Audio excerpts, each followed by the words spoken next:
Et nous voilà à présent sur l'un des terrains de squash du Club des Cèdres. On est avec Thomas. Merci Thomas qui est coach ici au Club des Cèdres. Depuis combien de temps? Ça fait 8 ans.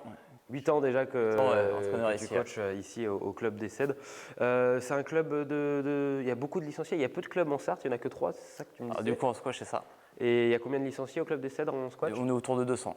Donc c'est quand même en France, j'imagine que c'est un grand club de squash. Ouais, c'est un grand club de squash, donc on va pas le licencier. Puis du coup, 9 terrains, c'est vrai qu'il y a peu de clubs en France qui en ont autant. C'est vrai que c'est un très joli complexe de squash. On ne fait pas que du squash d'ailleurs, on fait du badminton, du soccer et aussi du paddle, le sport à la mode également en ce moment. En quoi consiste le squash? Alors première impression, Thomas, quand je suis arrivé, quand tu m'as prêté une raquette, c'est pas une raquette de tennis. C'est pas une raquette de tennis, effectivement, parce que ça serait trop lourd. Donc du coup, c'est un petit peu moins large. En taille, on est un tout petit peu plus petit, mais c'est surtout la largeur qui est moins grande, et donc du coup le poids qui est plus léger. Ouais, c'est vrai que c'est assez léger. Et puis voilà, surface moins grande. Pourquoi? Parce qu'aussi on a une plus petite balle peut-être? La balle est bien différente, effectivement, plus petite, donc en caoutchouc ici. Donc il existe différentes balles. On a la point rouge du coup qui est balle plutôt débutant, pour qu'il y ait un petit peu de rebond pour commencer. Et donc effectivement, donc l'impact est beaucoup moins fort qu'au tennis. Et puis intéressons-nous au terrain. On est sur un espace d'une vingtaine de mètres carrés peut-être. On a plus que ça du coup, c'est à peu près, on est un peu plus de 9 mètres en longueur sur 5 mètres presque en largeur. D'accord. Donc, voilà. Tout est vitré, tout est fermé. Pourquoi? Alors du coup, la particularité du squash, donc on est sur le même terrain, et donc effectivement on est dans un mur, ce qui fait que la balle elle peut rebondir sur les murs et on peut les utiliser du coup pour envoyer toujours sur le mur qui est le plus important, le mur frontal. D'accord, évidemment, c'est avec ce mur-là qu'on va jouer parce que les règles du jeu, du squash, c'est de taper dans ce mur au-dessus de la première ligne bleue. C'est ça exactement. En bas, on appelle ça la tôle, du coup tout ce qui est en bas. Et donc la balle, effectivement, n'a pas le droit de toucher cet espace, ni la ligne. Sur la ligne, c'est faute. Sur la ligne, c'est faute. Et donc le but, c'est eh bien de taper contre le mur et de piéger son adversaire en allant chercher 2 rebonds avec la balle, c'est ça? C'est ça, exactement. Du coup, l'objectif, vraiment, on va pouvoir jouer sur tout l'espace. Et donc on va essayer d'amener le joueur devant, au fond, etc. et d'essayer de l'embêter en envoyant la balle assez proche des murs, puisque c'est les balles qui vont être les plus compliquées à relancer. Et on peut évidemment se servir aussi de la partie vitrée qui est derrière nous? C'est ça, exactement. Donc ici, on peut, alors pas forcément facile au début, mais on peut taper dans la vitre et ensuite que ça retourne au mur frontal. Mais pareil, si sur une balle qui est frappée, qui est assez longue, la balle peut rebondir au sol, toucher la vitre et je vais pouvoir la renvoyer après. On va essayer ça. Je vais prendre un petit cours de squash. Quelles sont les bases justement qu'il faut connaître pour faire du squash? Pas de petites choses, donc technique, on va voir un petit peu le geste après.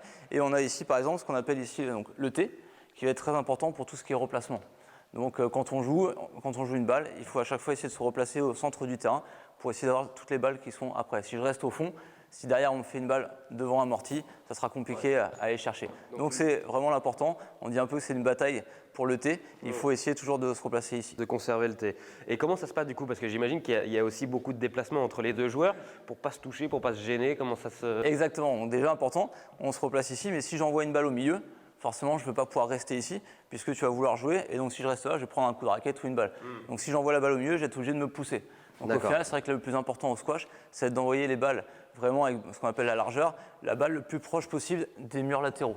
D'accord. Voilà, donc ça va vraiment être important. Et effectivement, après, une fois que j'ai joué ma balle, pour me replacer, il va falloir que je me pousse pour te laisser l'accès direct à la balle. On n'a pas le droit de gêner son adversaire. L'objectif, c'est que tout le monde puisse circuler bien sur le terrain et pouvoir jouer la balle suivante. Eh bien, c'est parti, on va essayer ça. Thomas, premier exercice, en quoi il consiste? Et du coup, on va travailler un petit peu le geste en coup droit. Donc du coup, moi, j'ai distribué des balles. Tu vas partir du T et l'objectif, ça va être de faire donc la parallèle, qui est un coup très important pour le squash, puisque c'est une balle qui va longer le mur. Et du coup, si j'arrive à envoyer ma balle très proche du mur, pour l'adversaire, ça va être compliqué à ramener. Voilà, donc on va travailler sur ce geste-là. C'est parti. Tac, et allez. Petite balle ici.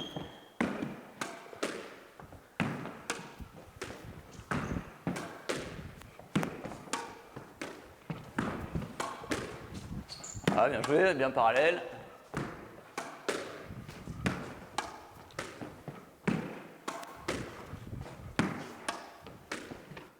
Et donc le but c'est de la rapprocher le plus possible du mur, c'est ça? C'est ça, exactement. Exactement. Et donc après, l'objectif c'est, là que la balle pour l'instant elle rebondit à peu près dans cette zone, et le mieux c'est d'essayer d'envoyer un premier rebond vraiment derrière le carré de service pour que le deuxième soit dans le coin ici. Ce qui fait que l'adversaire va devoir venir jouer une balle à ce niveau-là. Donc là, il va être très loin du T pour se replacer derrière, il va perdre du temps. Et en plus, il va être gêné et par le latéral et par la vitre. Est-ce que ça fait faute si je fais rebondir la balle dans le coin et qu'elle touche le mur latéral avant de toucher le sol? Non, la balle est bonne. La balle est bonne. On a le droit d'utiliser mur ici, on n'a pas parlé tout à l'heure, mais j'ai même le droit dans le jeu de faire ce qu'on appelle un double mur, c'est taper un latéral en premier et ensuite ça va sur le frontal. Ah oui, celle-là elle est dure à récupérer. Exactement. Donc vraiment, on peut tout utiliser, voilà, tant que les balles ne sont pas au-dessus de la ligne bleue en haut, et voilà, on peut tout utiliser. C'est vrai que l'une des choses que j'ai remarqué dès les premiers rebonds, c'est que la balle ne rebondit pas beaucoup par rapport à une balle de tennis. Ouais. Donc j'imagine qu'il faut être rapide dès que... C'est ça, exactement. Sachant que là, en plus, on est sur une balle rouge, une balle qui rebondit déjà un petit peu. Donc on a les balles après point jaune, 2 points jaunes, c'est des balles où il faut frapper dedans pour que la balle chauffe et la balle rebondisse plus après. Ok. On est reparti? Ouais.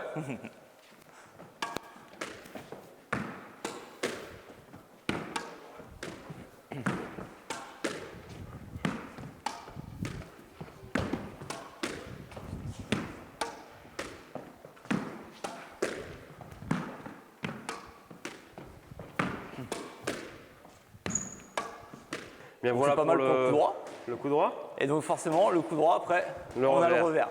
Et ce qui est très important au squash, puisque quand mon adversaire envoie la balle à gauche, si je suis droitier, on va être obligé de faire un revers. On n'est pas comme au tennis, des fois où on va tourner autour de la balle pour faire un coup droit. Si je fais ça, je ne peux plus jouer de ce côté, puisque je vais m'envoyer la balle dessus, et je perds du temps pour me replacer. Donc si la balle est à gauche, j'ai pas le choix, il va falloir faire du revers. Donc si mon adversaire joue que à gauche, je vais devoir faire que du revers. Donc c'est important de maîtriser vraiment les deux coups. Ok.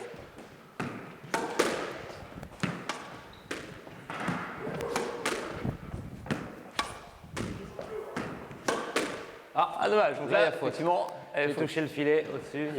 c'est ça. Donc c'est pas mal déjà, plutôt bien orienté. Après, attention à avoir la main qui est ici sur la préparation. Ouais, faut donc pas au final, on a l'habitude un peu avec le tennis, des fois il y a le joueur qui a la main ici. Au final, il faut aller chercher vraiment à l'intérieur pour pouvoir ensuite émettre de la puissance. Il faut éviter que la main gauche elle gêne, donc on va plutôt la mettre en dessous et venir jouer ici. D'accord. Jouer. Oh, pardon. Voilà, au milieu. Ah. Ah, super. Hop là. Ok. Donc voilà un petit peu pour le geste revers. en revers. Revers coup droit. Et ensuite? Donc après, du coup, on peut travailler le double mur, puisque c'est un coup qui est un petit peu particulier du coup au squash. Le double mur, donc par exemple, je suis à gauche, je vais taper le mur latéral gauche en premier. D'accord. Si je fais ça, ici, on n'appelle pas ça un double mur, même si je touche deux murs, c'est un croisé. D'accord. Un croisé. Le double mur, c'est vraiment si ça tape un latéral en premier. D'accord. Donc en fait, on va imaginer le terrain d'à côté, comme si là, le mur était transparent, on va viser le mur d'à côté. Donc on va vraiment se tourner ici, et avec l'objectif, voilà, d'envoyer par ici pour que ça aille dans le coin opposé. Ok. D'accord. Donc normalement, c'est plutôt un coup défensif. C'est l'avantage que quand on est au tennis comme ça, dès que la balle est derrière moi, je ne peux plus faire grand-chose. Ouais. Donc là, en fait, ça me permet, du coup, la balle est derrière, de pouvoir renvoyer la balle bonne. Ok.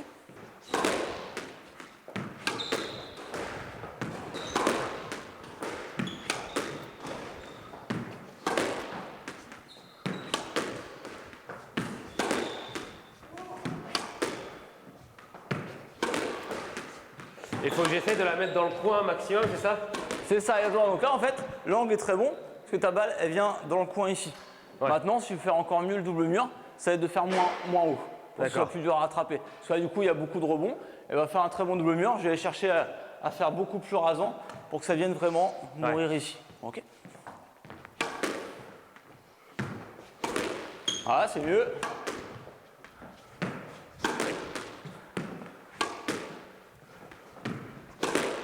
Ça, c'est un petit peu haut. Ouais. réussir à faire vers le bas.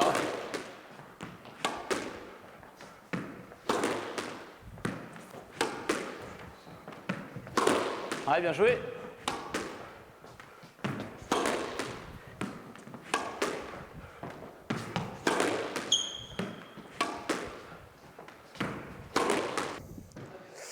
Thomas, tu m'as bien coaché. Maintenant, il va falloir que l'élève dépasse le maître, même si je crains que ça ne soit pas possible. Un petit duel sur 11 points. Et ben ça marche, et je vais pas faire de cadeau, donc C'est on va parti. voir ça. Je commence à servir.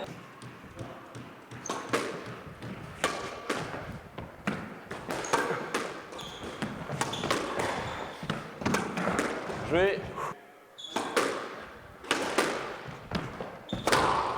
Ah bah, donc un peu d'auteur. Ouais.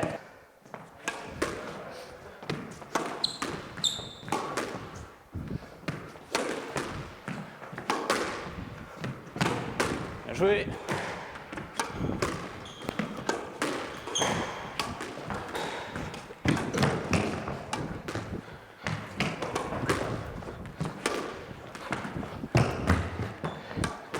Là, ça commence à courir.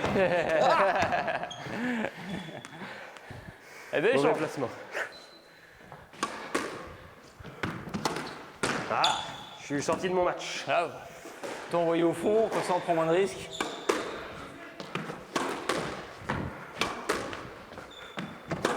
Bien joué. Ah oui.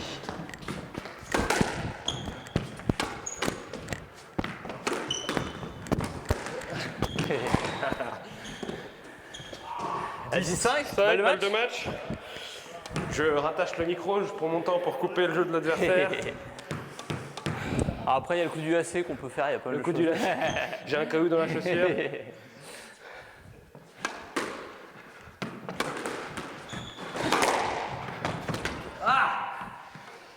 Bien joué Thomas. Eh ben, bien joué. Merci pour cette initiation. Victoire 11-5. Exactement, c'est ça. Il a à Ça a été partir très de serré 5 jusqu'à points, 5 il a- partout. Il a durci le jeu, évidemment. Merci pour cette initiation, c'était très sympathique.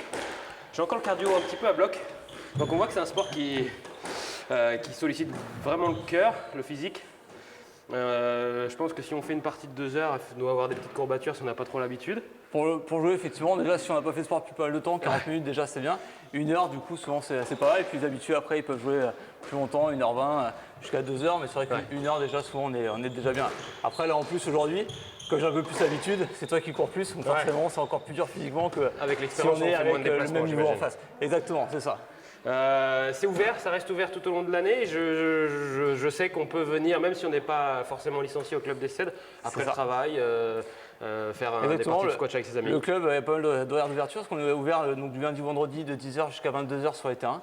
Et après le week-end de 10h à 19h, donc on peut venir vraiment tout le temps. Donc c'est ouvert voilà, tous les jours. Ouais, un endroit fort sympathique, le club des Cèdres à venir découvrir. Il y a plein d'activités à faire. Et puis vous avez même la petite buvette sympathique, petite bar ambiance très sympa. Vous pouvez vous rafraîchir après le sport en faisant attention à ne pas faire d'abus, évidemment. Merci beaucoup Thomas.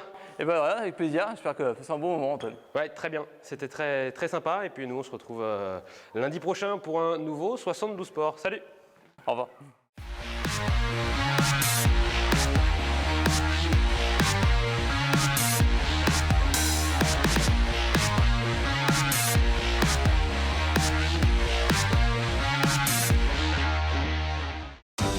Le département, premier partenaire du sport en Sarthe.